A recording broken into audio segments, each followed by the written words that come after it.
PlayDate, a dumb movie about two guys with their sons going on a play date, and it turns out that they're being hunted. At least one of the families is.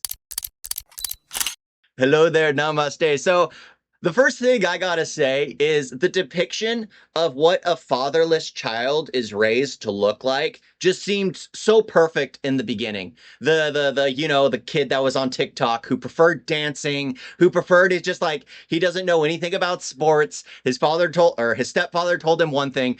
That was like the epitome in my head. I was just making jokes the entire time about like this is literally one to one a fatherless child and a mother who's indulged the child's, proclivities without actually giving the child structure. But this film is actually incredibly dumb and incredibly stupid because if you actually watch this film, there are probably only 5 adults.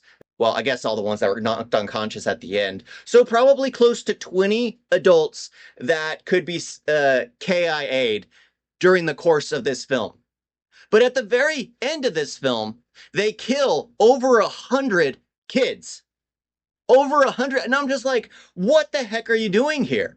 What just because they're copies doesn't mean you can just outright blow them up. You've proven that that's a human being. I mean, it was so freaking stupid. Spoilers to people, but I guess it just doesn't matter. It really doesn't matter. I gotta say, the best part was Alan Richardson. I think that's his name. The Jack Reacher.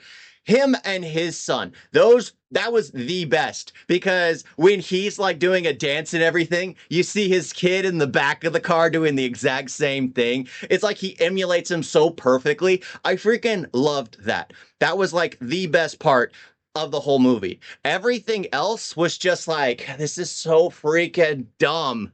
So freaking dumb. And of course, it was obvious who the real bad guy was at the very beginning of the film. They say one piece of dialogue, and then you find out what's going on, and then it's like, well, yeah, of course it's him. I had already said it was him from the beginning. We didn't need any other explanation. But the film is absolutely stupid. I probably chuckled twice, maybe 3 times, all between Alan and his son. That was basically it. I didn't care for the mall cop.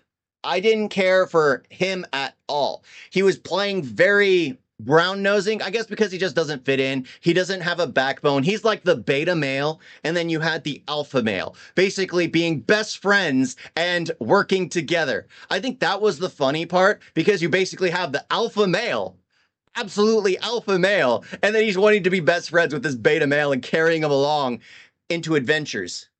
I was like, okay, cool. That was something that I was like, okay, whatever. Yeah, a few last things that I thought were actually funny. I think most of everything in the car was the funniest part. Because as the 2 adults are in the front, the kids are in the back watching like Hannibal Lecter, watching Friday, I forgot what the last film they're watching, but they're watching all these R-rated adult kind of films in the back of the car. And then the last scene is basically when they're trying to flirt with Zach Galifianakis.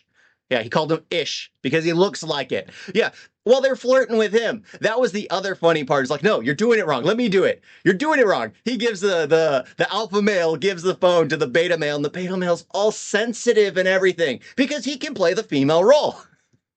The alpha male couldn't play the female role. I thought that was funny because in his mind, he's an alpha, so he acts like an alpha. And then you get the beta male to hold it, and he's like just being all passive and everything. And then the guy's like, I want to talk to you. You are my match. This film is stupid. This film is absolutely ridiculous. Nothing in it makes sense. But I watched it. I can't say I had a great time, but I did have a few laughs. I kind of wish some of it was completely removed because the stepfather's wife really served no purpose in the story. They did nothing with her. I thought that was going to be an avenue they were going to go down, and then they did nothing. So I was like, why is she even there? It should have just been him wanting to get to know his stepson. They shouldn't have even referenced her really at all. But they kept bringing her up over and over and over again. Anyway, I saw it. Let me know what you guys thought about it, because I'm excited to see what other people's perspectives were. For me, I'm just like, I'll never watch it again, but I don't regret seeing it. But at the same time, it was something to watch with my wife, so that was a perfect excuse. I probably wouldn't have chosen it otherwise. Thank y'all for watching. Talk to you next time. Toodles. You guys got a video?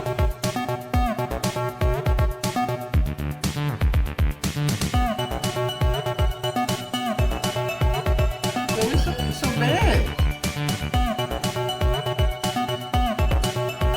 And don't forget to like and subscribe. Wait, wait,